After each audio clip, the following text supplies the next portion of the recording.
جمال الوجود بذكر الإله وتصفو الحياة بنور هدى. اچھا، یہ ایک بات مجھے درمیان میں یاد آئی. میں نے ایک واقعہ آج سے کوئی تقریباً 11 سال پہلے پڑھا تھا، اور جس وقت میں شیخ ابو الخیر رحمۃ اللہ علیہ کا واقعہ پڑھ رہا تھا، مجھے وہ واقعہ بھی یاد آیا کہ میں نے آج سے تقریباً 11 سال پہلے ایک واقعہ پڑھا ہے. وہ ایک طالب علم تھے، انہوں نے ایک خواب دیکھا اور اس ایک خواب کے اندر آپ بڑے حیران ہوں گے. وہ ان کا خواب تھا 3 گھنٹے کا. اس ایک خواب کے اندر انہوں نے امام ابو حنیفہ رحمۃ اللہ علیہ کو دیکھا، امام شافعی رحمۃ اللہ علیہ کو دیکھا، حضرت عبداللہ بن عمر کو دیکھا رضی اللہ عنہما، حضرت عبداللہ بن مسعود کو دیکھا رضی اللہ تعالی عنہ. انہوں نے اس ایک خواب کے اندر حضرت محمد الرسول اللہ کو دیکھا صلی اللہ علیہ وسلم. بڑا ایک عجیب خواب ہے. کہیں تو تھوڑا سا سنا دوں جی.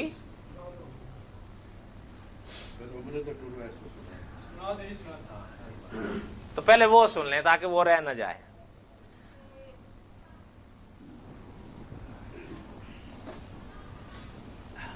میں نے ان سے جب ان کو یہ خواب آیا تو اس وقت تو یہ بچے تھے. بچے سے مراد یہ ہے کہ طالب علم تھے. میں نے جب ان کا یہ خواب پڑھا تھا اس وقت آج سے کوئی 11 سال ہو گئے میرے خیال میں. میں خاص ان سے ملنے کے لیے گیا تھا. اس وقت وہ تقریباً 80 سال میں ہیں اور اب بھی ہیں. کیا ہیں؟ اب بھی ہیں. آپ نے نام سنا ہوگا یقیناً شیخ التفسیر مولانا احمد علی لاہوری کا رحمت اللہ علیہ. یہ ان کے شاگرد تھے، مولانا احمد علی لاہوری کے شاگرد تھے. انہوں نے اپنی اس کتاب میں وہ خواب لکھا ہے اور انسان حیران ہوتا ہے. ذرا اس کو سنیے. اس خواب پر انہوں نے یہ عنوان قائم کیا ہے باعظمت خواب. لکھتے ہیں کہ طالب علمانہ زندگی میں بحث کی طرف طبی لگاؤ تھا، اور عام طور پر طالب علم میں یہ چیز تو ہوتی ہے، وہ بحث کرتا ہے. ایسا ہی ہے یا نہیں؟ ایسا نہیں ہے؟ خاص طور پر ائمہ مجتہدین میں امام ابو حنیفہ رحمۃ اللہ علیہ کے فرمان اور ان کی تحقیقات کا مطالعہ بڑا ذوق تھا. اپنا مشغلہ بتا رہے ہیں. پڑھتے تھے اور یہ اسی مدرسے میں پڑھتے تھے کہ جہاں شیخ الحدیث مولانا زکریا صاحب رحمۃ اللہ علیہ پڑھاتے تھے. مظاہر العلوم میں یہ ان کے بھی شاگرد تھے.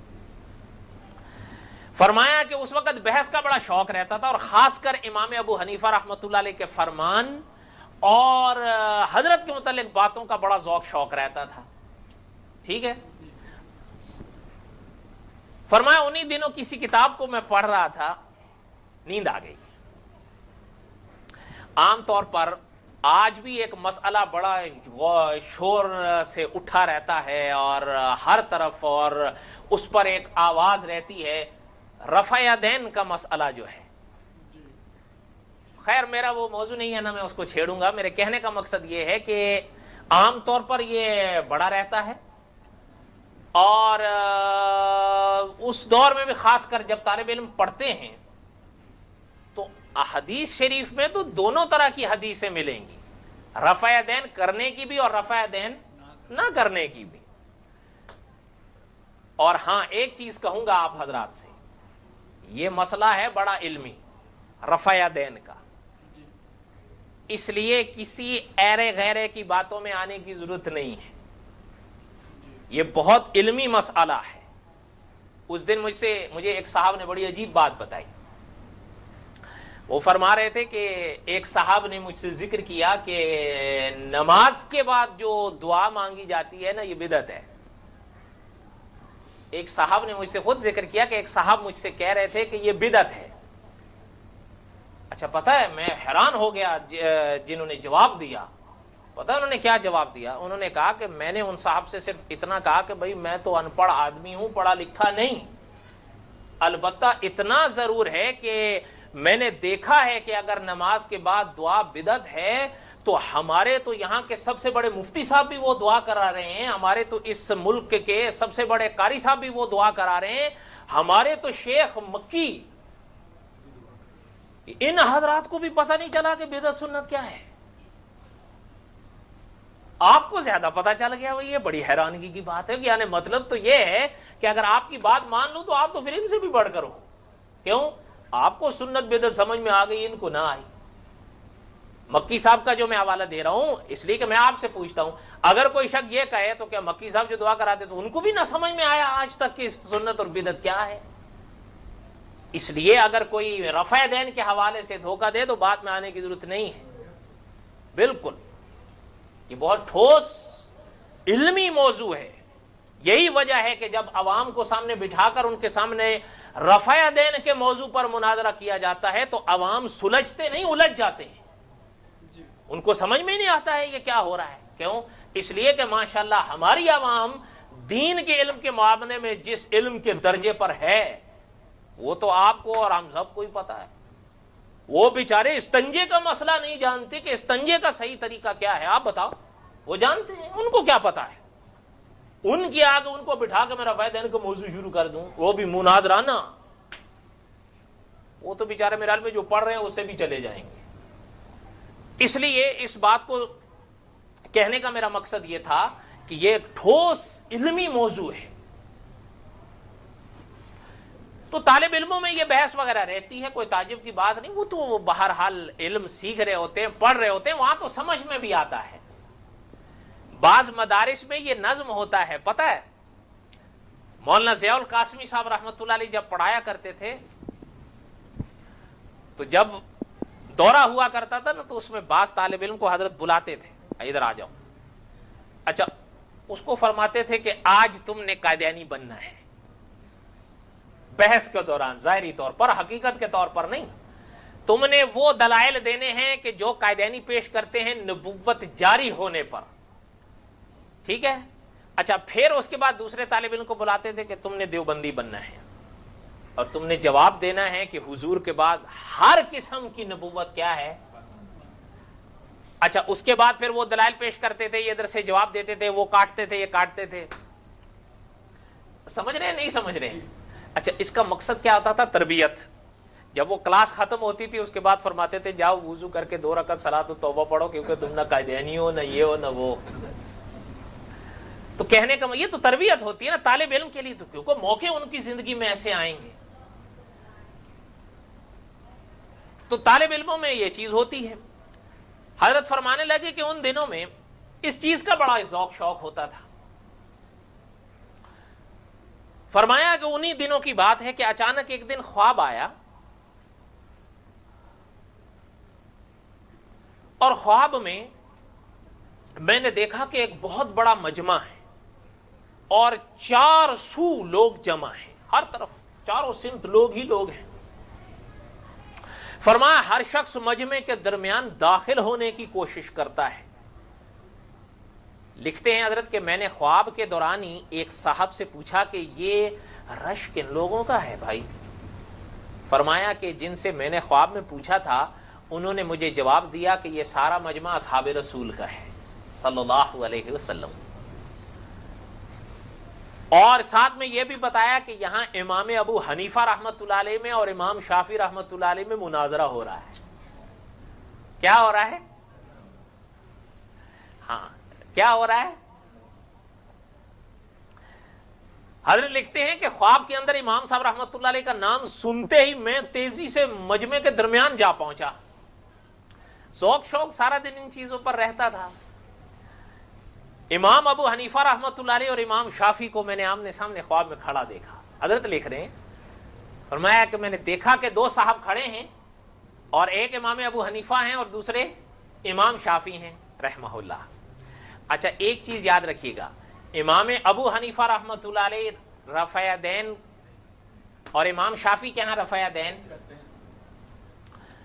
فرمایا میں نے دیکھا اچھا، اور آگے حضرت نے بڑی عجیب بات لکھی ہے کہ میں نے دیکھا امام ابو حنیفہ رحمۃ اللہ علیہ کا قد دراز تھا، داڑھی گھنی تھی، لمبا کرتا تھا، جمیل شکل و صورت، بالکل سیدھے کھڑے ہیں. یہ امام صاحب کا نقش. فرمایا امام شافعی رحمۃ اللہ علیہ نسبتاً ان سے چھوٹے قد میں تھے، دراز داڑھی تھی، کمر قدرے جھکی ہوئی، چہرہ نورانی اور ادب احترام سے کھڑے ہیں.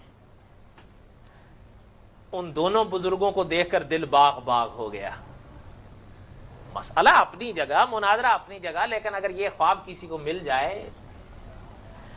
فرمایا میں تیزی سے امام ابو حنیفہ رحمۃ اللہ علیہ کے پیچھے کھڑا ہو گیا. وجدان تو اسی طرف تھا ہی، طبیعت بھی مائل تھی امام صاحب کی طرف.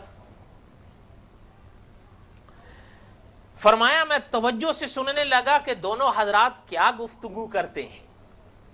مسئلہ رفع یدین کا تھا جس پر دونوں حضرات مناظرہ کر رہے تھے.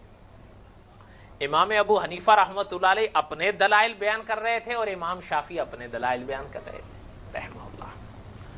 حضرت لکھتے ہیں، زیادہ تفصیل تو مجھے یاد نہیں کہ دلائل کیا کیا تھے، لیکن نہایت احترام سے گفتگو تھی. جب امام صاحب کچھ فرماتے تو امام شافعی رحمۃ اللہ علیہ خوب غور سے سنتے، اور جب امام شافعی رحمۃ اللہ علیہ بات فرماتے تو امام ابو حنیفہ پوری توجہ سے سنتے رحمہ اللہ. ایک دوسرے کی گفتگو میں کوئی دخل اندازی نہیں کرتا تھا.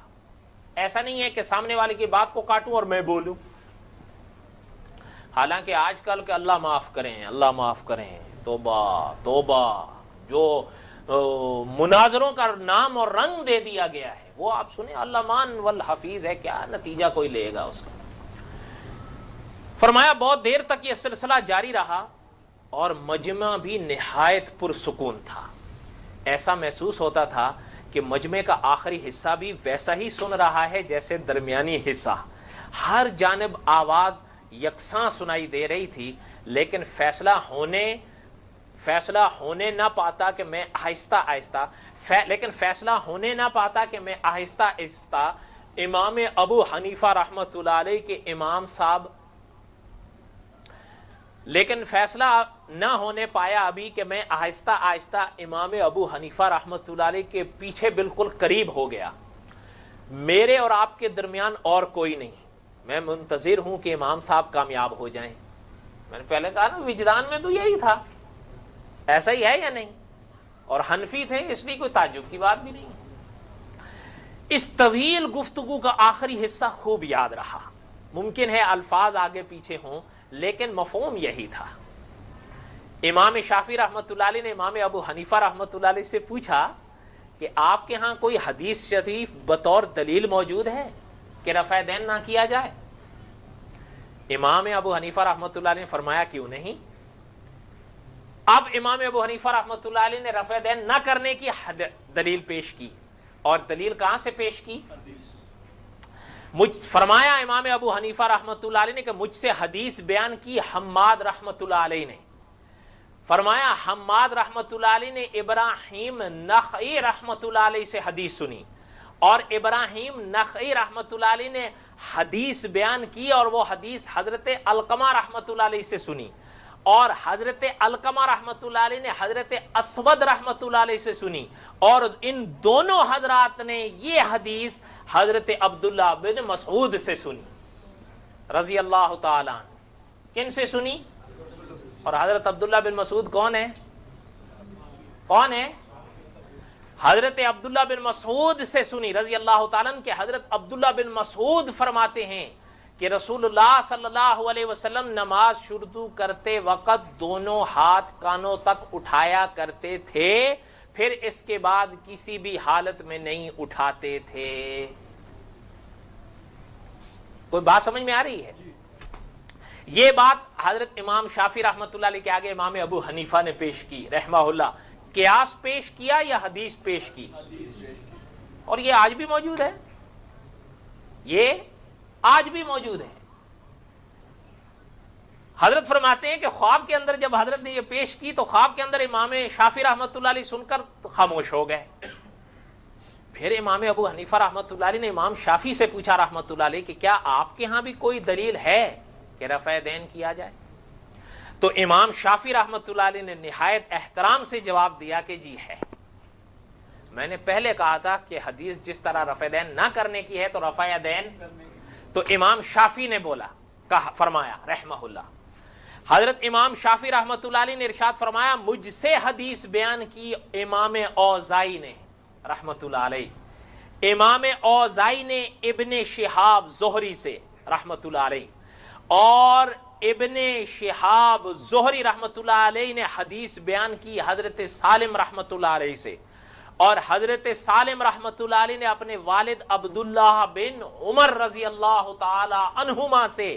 حضرت عبداللہ بن عمر کون ہے؟ حضرت عبداللہ بن عمر کون ہے؟ فرمایا حضرت عبداللہ بن عمر رضی اللہ تعالی عنہما سے نقل کیا کہ رسول اللہ صلی اللہ علیہ وسلم نماز شروع کرتے وقت اور رکوع سے پہلے اور رکوع کے بعد دونوں ہاتھ کانوں تک اٹھایا کرتے تھے. یہ امام شافعی کی دلیل ہو گئی. حضرت فرماتے ہیں کہ خواب کے اندر ان دونوں حضرات کی گفتگو سے تھوڑی سی دیر کے لیے عالم سکوت سا پیدا ہو گیا. دونوں امام صاحبان بھی خاموش ہو گئے اور مجمع بھی خاموش ہو گیا. کیوں؟ حدیثیں تو دونوں جانب ہیں اور صحابہ بھی، بولے نا، صحابہ بھی دونوں جانب ہیں. پتہ چل رہا ہے کہ دونوں جانب صحابہ بھی موجود ہیں. جس طرح خواب میں وہاں خاموشی چھا گئی تھی، یہاں بھی چھا گئی ہے. اور یہ کیوں نہ چھائے؟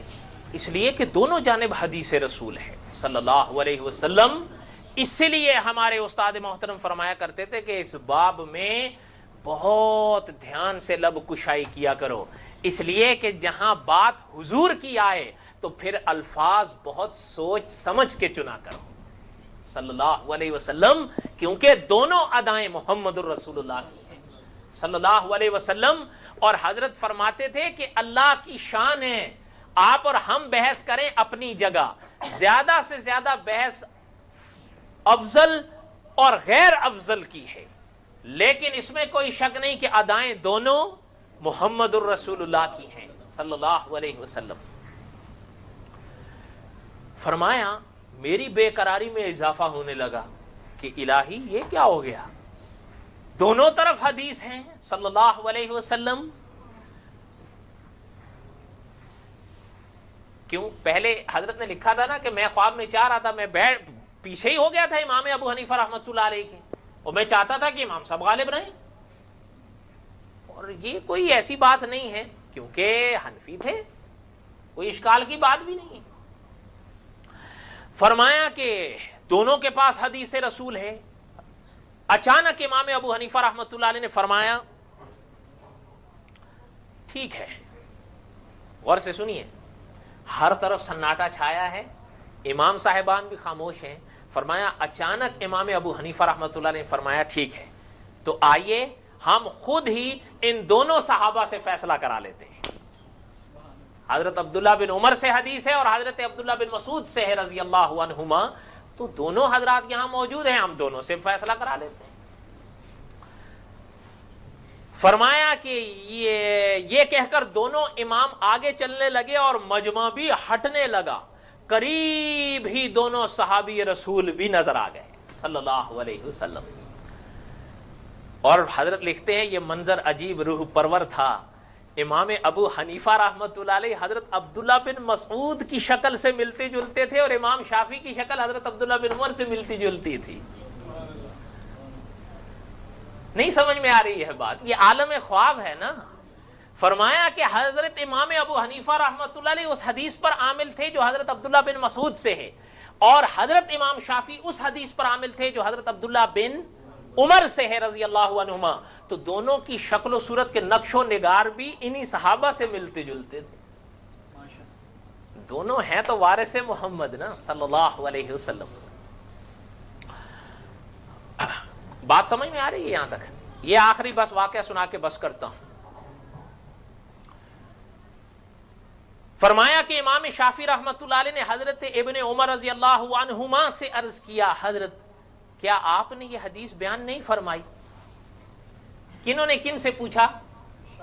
حضرت امام شافعی رحمہ اللہ نے حضرت عبداللہ بن عمر رضی اللہ تعالی عنہما سے پوچھا کہ حضرت کیا آپ نے یہ حدیث بیان نہیں فرمائی؟ اس پر حضرت ابن عمر رضی اللہ عنہما نے فرمایا ہاں میں نے رسول اللہ صلی اللہ علیہ وسلم کو ایسے ہی کرتے دیکھا ہے۔ پھر امام ابو حنیفہ رحمۃ اللہ علیہ نے حضرت ابن مسعود رضی اللہ تعالیٰ سے عرض کیا کہ حضرت مجھ کو آپ سے یہ حدیث پہنچی ہے؟ تو حضرت عبداللہ بن مسعود رضی اللہ تعالیٰ نے فرمایا ہاں رسول اللہ صلی اللہ علیہ وسلم کو میں نے ایسے ہی کرتے دیکھا ہے۔ میں نے پہلے کیا کہا تھا کہ دونوں وارث محمد ہیں صلی اللہ علیہ وسلم، بات جہاں سے چلی تھی پھر وہیں پہنچ گئی، اور مسئلہ حل حضرت لکھتے ہیں کہ خواب کے اندر ہی سارا مجمع خاموش کھڑا ہے، پھر اچانک امام ابو حنیفہ رحمۃ اللہ علیہ فرمانے لگے جب دونوں بزرگ صحابی ایسا ہی فرماتے ہیں تو آؤ سب پھر کیوں نہ ہم محمد الرسول اللہ سے پوچھ لیں صلی اللہ علیہ وسلم، اس لیے کہ ادائیں تو پھر حضور کی ہیں صلی اللہ علیہ وسلم، آپ جو بھی فیصلہ فرما دیں وہی منظور ہوگا۔ حضرت لکھتے ہیں میرے عالم خواب کا یہ وہ عظیم ترین لمحہ تھا جس کی حلاوت، جس کی لذت آج بھی میں محسوس کرتا ہوں، آج بھی محسوس ہوتی ہے، اور مسرتوں کا ایک طوفان تھا جس نے مجھے بے خودی کی کیفیت میں ڈال دیا۔ حضرت لکھتے ہیں دونوں امام چلنے لگے، میں بھی ساتھ ہو گیا۔ میں نے پہلے ذکر کیا تھا یہ خواب کتنی دیر کا تھا؟ 3 گھنٹے کا، اور میں اگر اللہ تعالیٰ بڑا بول نہ بلوائیں میں چاہوں تو میں اس پر 3 گھنٹے تقریر کر سکتا ہوں الحمدللہ، لیکن ابھی وقت میں گنجائش نہیں ہے۔ اور سارا مجمع پیچھے تھا، اور سامنے ایک بہت بڑا جنگل ہے۔ حضرت لکھتے ہیں بہت دور ایک پہاڑی پر ایک چھوٹی سی جھونپڑی تھی، وہ نظر آئی۔ مجمع میں چرچا ہونے لگا کہ رسول اللہ صلی اللہ علیہ وسلم وہیں ہیں۔ رسول اللہ صلی اللہ علیہ وسلم، حضور صلی اللہ علیہ وسلم سادگی کو پسند فرماتے تھے، اور حضور صلی اللہ علیہ وسلم نے ساری زندگی جو حضور مدینے کے گھر میں رہے، انشاءاللہ وہ اگر مجھے موقع ملا تو میں آپ کو دکھاؤں گا انشاءاللہ۔ جناب کو معلوم ہونا چاہیے کہ دروازہ تک نہیں تھا اس گھر کا، یہ میرے نہیں، یہ مولانا نور الحسن بخاری کے الفاظ ہیں رحمہ اللہ۔ ہاں کوئی قلعہ کوئی محل نہیں تھا، جو شخص چاہتا تھا حضور سے مل سکتا تھا صلی اللہ علیہ وسلم۔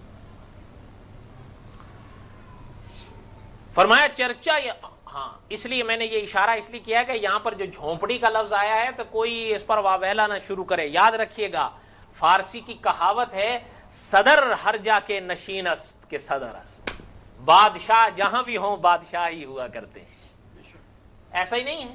صدر ہر جا کے نشین است صدر است، بادشاہ جہاں بھی بیٹھ جائیں بادشاہ ہی ہوا کرتے ہیں۔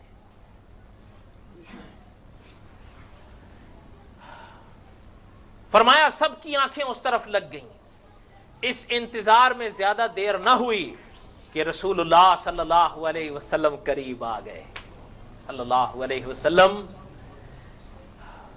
فرمایا چہرہ مبارک پر مسکراہٹ تھی، اور صحابہ بھی فرماتے ہیں حضور اکثر مسکرایا کرتے تھے، اور حضور جب بات بھی ارشاد فرمایا کرتے تھے تو مسکرایا کرتے تھے، اور صحابہ فرماتے ہیں اکثر جب حضور بات ارشاد فرمایا کرتے تھے تو رخ انور آسمان کی طرف اٹھ جایا کرتا تھا۔ فرمایا دندان مبارک سے تیز روشنی نکل رہی تھی، حضور بات فرما رہے تھے اور دندان مبارک سے، اور اس چیز کا ذکر حدیث میں بھی ہے۔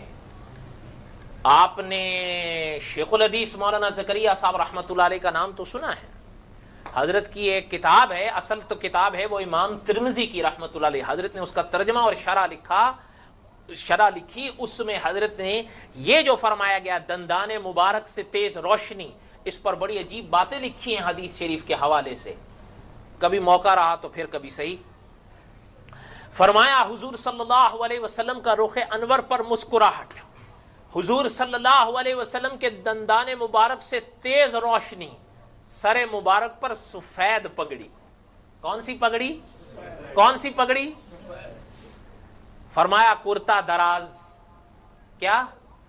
کرتا دراز اور پاجامہ ٹخنوں سے اوپر.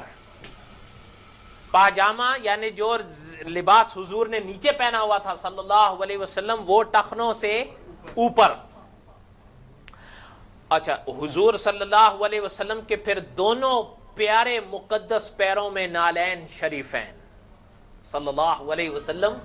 جو چیز حضرت نے دیکھی اس کو لکھا، اور جس بات میں کہیں اشکال یا ابہام پیدا ہونے لگا تو اس کی وضاحت بھی ساتھ میں کر دی. ہمارے غالباً ہندوستان کے ایک عالم ہیں مولانا سلیمان قاسمی، انہوں نے حضور صلی اللہ علیہ وسلم کے پورے مقدس وجود پر ایک مستقل کتاب لکھی ہے پورے، اور وہ اس کا نام کیا ہے؟ محبوب کا حسن و جمال صلی اللہ علیہ وسلم. اردو میں ہے، منگوا لیں، پڑھ لیں. اور اس کی تزئین عنوانات سے مزین کیا ہے مفتی امداد اللہ انور نے. بڑی ایک عجیب کتاب ہے.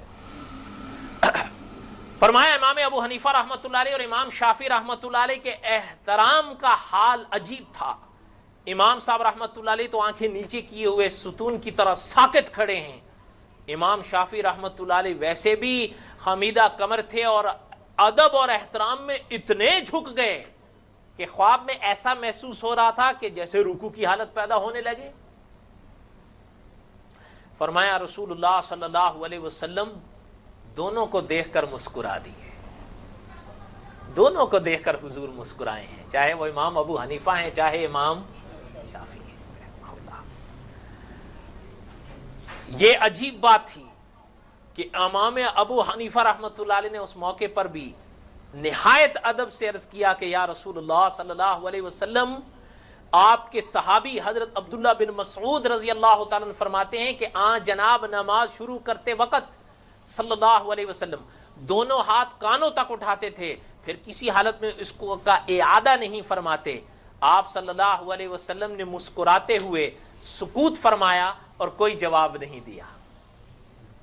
پھر امام شافعی رحمۃ اللہ علیہ نے بس حد احترام عرض کیا کہ یا رسول اللہ صلی اللہ علیہ وسلم، ہم سے آپ کے صحابی حضرت عبداللہ بن عمر رضی اللہ عنہ نے فرمایا کہ آپ آغاز نماز کے علاوہ رکوع سے پہلے اور رکوع کے بعد بھی دونوں ہاتھ کانوں تک اٹھایا کرتے تھے.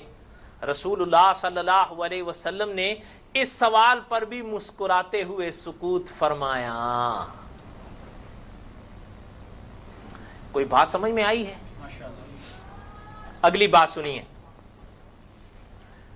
ہاں بس آخری 2 پنے رہ گئے ہیں، 10 منٹ میں انشاءاللہ ختم کر دوں گا. ویسے بھی عصر کی اذان 4:30 ہے، تاکہ یہ بات یہیں پوری ہو جائے، چونکہ اگلا اتوار کو درس نہیں ہوگا بلکہ انشاءاللہ جامع مسجد کولون میں مفتی محمد زبیر حق نواز صاحب کا بیان ہوگا، اور جس کے پاس وقت ہو زندگی رہے تو انشاءاللہ وہاں آنا ہے. فرمایا اس موقع پر بھی رسول اللہ صلی اللہ علیہ وسلم نے اس سوال پر بھی مسکراتے ہوئے سکوت فرمایا. چند ہی لمحات نہ گزرے تھے کہ امام شافعی رحمۃ اللہ علیہ کی جانب نظر فرماتے ہوئے ارشاد فرمایا ابو حنیفہ ٹھیک کہتے ہیں رحمہ اللہ. بس اتنا سننا ہی تھا کہ میں بے تحاشا خواب میں بول پڑا اور پھر مجمع کو چیرتے پھاڑتے باہر نکل گیا اور میری زبان پر یہی کلمات. لیکن بہت جلد مجھ کو احساس ہو گیا کہ میں نے یہ کیا حرکت کر دی ہے، اور حقیقت بھی یہی ہے کہ یہ خواب میرے بچپن ہی کا تو تھا، طالب علمی کا دور تھا. فوری پیچھے پلٹا تو دیکھا کہ سارا مجمع غائب ہے. کچھ دیر حیرانی کی کیفیت رہی، پھر ہوش آیا تو اپنی طفلانہ حرکت پر ندامت ہوئی کہ میں نے اتنی جلدی کیسے کر لی اور کیوں نہ عقل سے کام لیا. رسول اللہ صلی اللہ علیہ وسلم سے کم از کم مصافحہ ہی کر لینا. اب کیا ہوگا؟ یہ سارا ماجرا وہ خواب کا لکھ رہے ہیں. فرمایا اسی حالت میں ایک صاحب پاس سے گزرے. یہ ہمارے استاد محترم مولانا اسد اللہ صاحب رحمۃ اللہ علیہ تھے، جو اس وقت مدرسہ مظاہر العلوم کے محتمم تھے۔ فرمایا بالکل ہم شکل تھے اور غالباً وہی تھے۔ میں نے ان سے دریافت کیا، حضرت کے ہاں بہت بڑا مجمع تھا اور رسول اللہ صلی اللہ علیہ وسلم بھی تشریف فرما تھے، یہ سب حضرات کہاں گئے؟ انہوں نے فرمایا میاں یہ سب حضرات امام ابو حنیفہ رحمۃ اللہ علیہ اور امام شافعی رحمۃ اللہ علیہ کی گفتگو سننے تشریف لائے تھے، پھر یہ سب رسول اللہ صلی اللہ علیہ وسلم کے ساتھ اسی پہاڑی پر واپس چلے گئے۔ فرمایا یہ کہہ کر یہ صاحب بھی آگے بڑھ گئے۔ میں نے جو اس پہاڑی کی طرف دیکھا تو اتنا دور فاصلہ نظر آیا کہ وہاں جانا ممکن نہ تھا۔ عجیب بے قراری پیش آئی۔ قریب ہی ایک درخت کے نیچے ایک عمر رسیدہ بزرگ مجھے نظر آئے جو بیٹھے ہیں۔ تیزی سے ان کی جانب چلا، معلوم ہوا کہ یہ بزرگ حضرت میاں جی نور محمد صاحب رحمت اللہ علیہ تھے، دبلے پتلے پست قد، نہایت کمزور۔ جب میں ان کے قریب آیا تو وہ کھڑے ہو گئے۔ میں نے سلام کیا تو سلام کا جواب دیا اور میرے سر پر اپنا ہاتھ رکھا۔ یہ جن کا ذکر کیا ہے حضرت نے، پتہ ہے یہ کون ہے؟ مولانا اشرف علی تھانوی رحمت اللہ علیہ کا نام تو سنا ہے نا؟ حضرت تھانوی رحمت اللہ علیہ کے مرشد تھے حضرت حاجی امداد اللہ مہاجر مکی رحمت اللہ علیہ۔ یہ حضرت میاں جی نور محمد رحمت اللہ علیہ جن کا ذکر اس خواب میں ہو رہا ہے، یہ حضرت حاجی امداد اللہ مہاجر مکی کے پیر تھے۔ اب بات سمجھ میں آئی ہے؟ فرمایا قریب آئے، میں نے ان کو سلام کیا اور میرے سر پر اپنا ہاتھ رکھا اور دعا دی۔ حضرت لکھتے ہیں مجھے اب وہ دعا کے الفاظ یاد نہیں۔ فرمایا جب ان بزرگ پر میری دوبارہ نظر پڑی تو ان کو بھی غائب پایا۔ اب وہ بھی نظر نہیں آ رہے۔ بڑا تعجب ہوا کہ یہ کیا ہو رہا ہے۔ بے قراری میں اضافہ ہونے لگا۔ پھر معاً خیال آیا کہ رسول اللہ صلی اللہ علیہ وسلم جب یہاں تشریف لائے تھے تو ایک درخت کے نیچے وضو کیا تھا آپ صلی اللہ علیہ وسلم نے۔ اسی خیال کے ساتھ اس درخت کی جانب چلا، دیکھا تو وہاں زمین گیلی تھی۔ یقین ہو گیا کہ اسی مقام پر آپ صلی اللہ علیہ وسلم نے وضو فرمایا تھا۔ سر سے میں نے ٹوپی اتاری، بڑی عظمت اور عقیدت سے اس گیلی مٹی کو اپنی ٹوپی میں رکھنا شروع کیا۔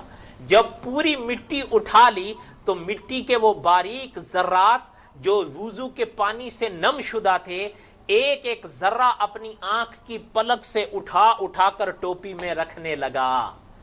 جب پورے ذرات رکھ چکا اور ٹوپی بھر گئی تو نہایت احترام سے بھری ٹوپی اٹھائی اور سونگنے لگا۔ خوشبو کچھ ایسی دل آویز تھی کہ دل و دماغ معطر کر گئی۔ عام طور پر لوگ کسی خوشبو کو مشک و عنبر سے مثال دیتے ہیں، لیکن رسول اللہ صلی اللہ علیہ وسلم کا یہ مائع مستمل ایسا روح پرور تھا کہ اس کو دنیا کی کسی بھی خوشبو سے مثال میں نہیں دے سکتا۔ فرمایا آپ صلی اللہ علیہ وسلم نے، لا الہ الا اللہ صلی اللہ علیہ وسلم، حضرت لکھتے ہیں میں نے دوبارہ ایک بھرپور اور دراز سانس لیا۔ لمبی سانس کا لینا ہی تھا کہ سینہ پھول گیا اور نیند بیدار ہو گئی، اٹھ کر بیٹھ گیا۔ دل اور دماغ باغ باغ ہو رہے تھے۔ وضو کیا اور سجدہ شکر بجا لایا۔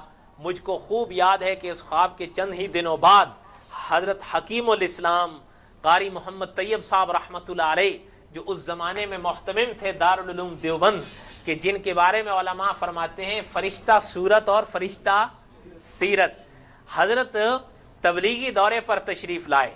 حضرت جب شاملی تشریف لائے، یہاں سے قصبہ کیرانہ تھا، کیرانہ جا رہے تھے، بغیر کسی درخواست کے حضرت نے مجھ کو بھی ایک طالب علم کی حیثیت سے اپنے ساتھ لے لیا۔